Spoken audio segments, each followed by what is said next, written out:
Today we're going to talk about progress, making progress, and what does that look like?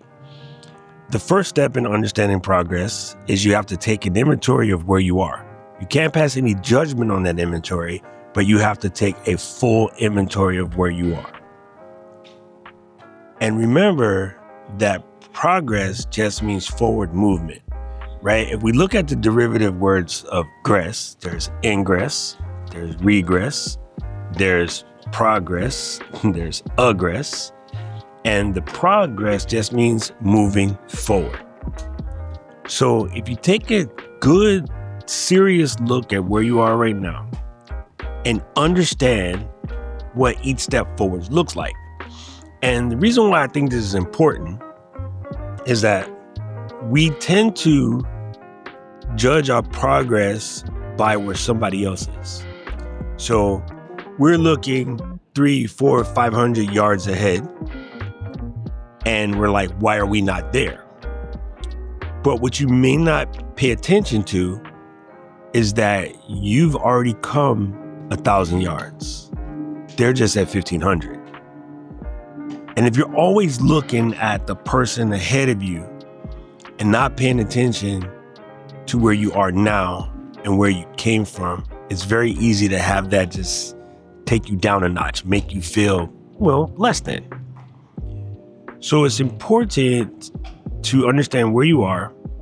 And then this is something I'm just starting to read this book. I don't have the whole system down, so let's not get it twisted. But I'm reading this book and it's about tiny experiments. And so if you want to make some progress and you're feeling a little stuck, one of the first things that you can do is take some time, give yourself 7 days to just make observations of the landscape of what it is you're trying to progress on. And then formulate a plan. And all that plan has to be, instead of some lofty goals of like trying to reach the next 500, like the person that's ahead of you, is we're going to do an experiment. And it's funny that this came to me this week because I just started an experiment.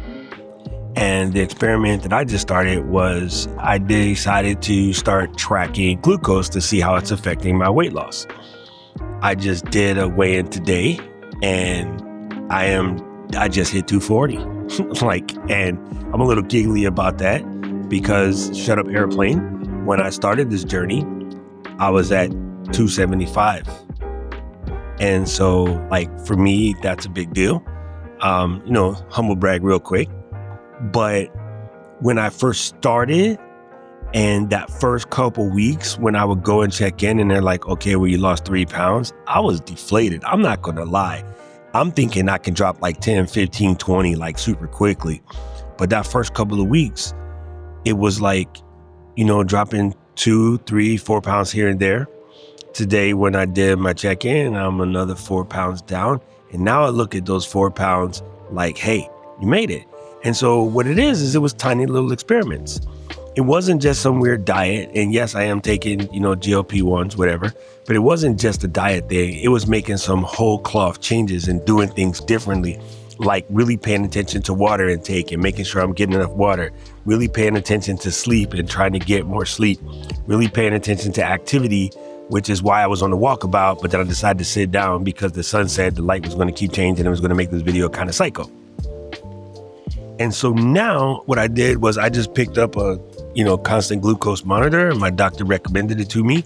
And, it's only been a day and a half. A day and a half, but I'm looking at the stuff that's coming up on the readings and starting to get an understanding. And so I can make clean observations based off of the data, but then I can experiment. So now it's paying attention to what I'm eating for breakfast and what I'm eating for lunch. And, after I finish making a video, while I'm waiting for it to render, I pick up the kettlebell and just knock out a couple of reps. Thank you, Ty. Taisha said, if you can't work out for an hour straight, do it in 5-minute increments. It's the same thing. And she's correct, right? So now when I'm waiting for a Zoom call, I'll just rock out a couple of curls or, I get up out of my chair more. I make myself walk out of the office and walk around the block all the time. So these tiny experiments are now leading to more progressive weight loss. And I'm like, this attaches to content creators. And so we're doing a thing right now where we're trying to post a short every day for 30 days. And I started about 4 days later than my buddy Mike, but I'm still doing it. And I just posted a short, right? And so what happens is you do these tiny experiments instead of setting these goals. If you're setting yourself a goal right now, I need to get to that first 1,000 subs, and you're just trying and you feel like nothing's working, because again, I mentioned this yesterday, if you're listening to too much advice and making too many changes at once, you can't really tell what's going on. You are basically just shooting in the dark. You're not being a targeted practice. You want to think like a targeted idea, targeted, event that you can do, that you can check, and you can look at the data and see where you're coming from.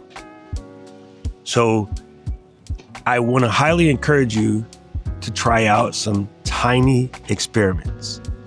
And that can be eating before you shoot, having a coffee before you shoot, cleaning your office before you shoot, going on a walk before you shoot, being willing to do some of these. What I'm doing, I go out and walk and find a cool spot, sit down and make a video.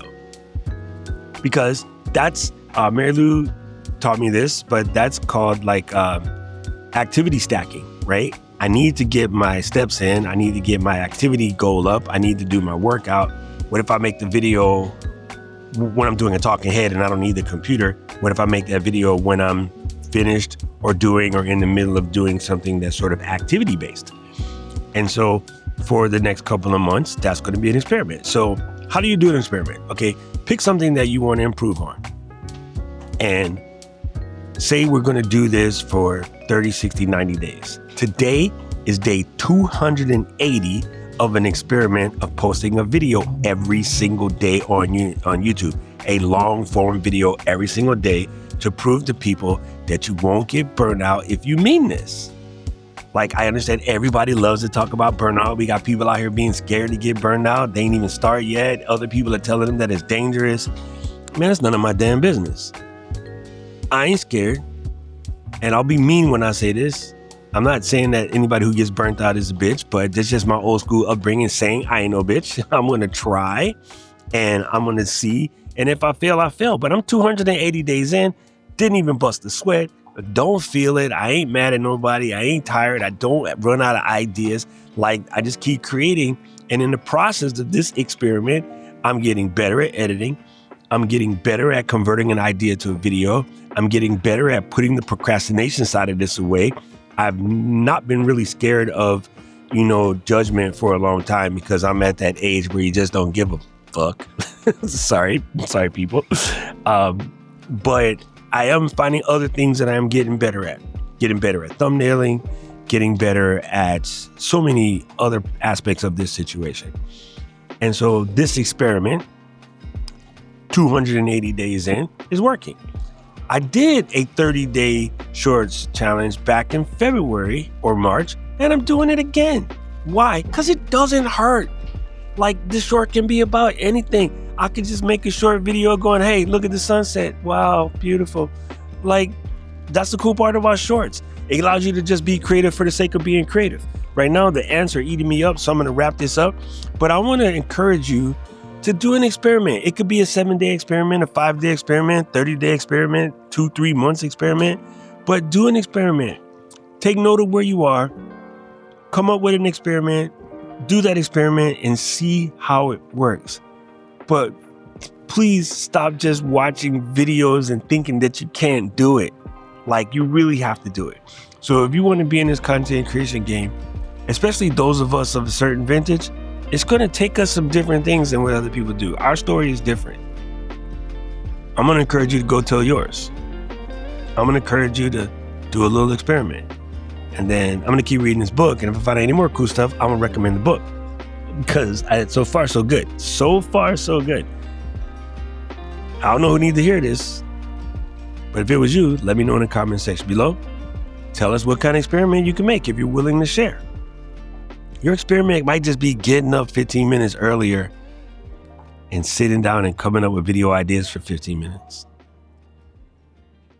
If you like this video, press the like button, press the subscribe button, ring the notification bell. And right about now, the algorithm is going to show you another video that think you should watch, and I agree with him. Damn answers eat me alive. I need to know everything, who and the what and the where, I need everything. Trust me, I hear what you're saying, but act like it's new what you're telling me. I'm curious, George, I hop in the Porsche, it's 5 and a horse, I'm ready for war, I'm coming for throats, to turn to a ghost, I need to know everything.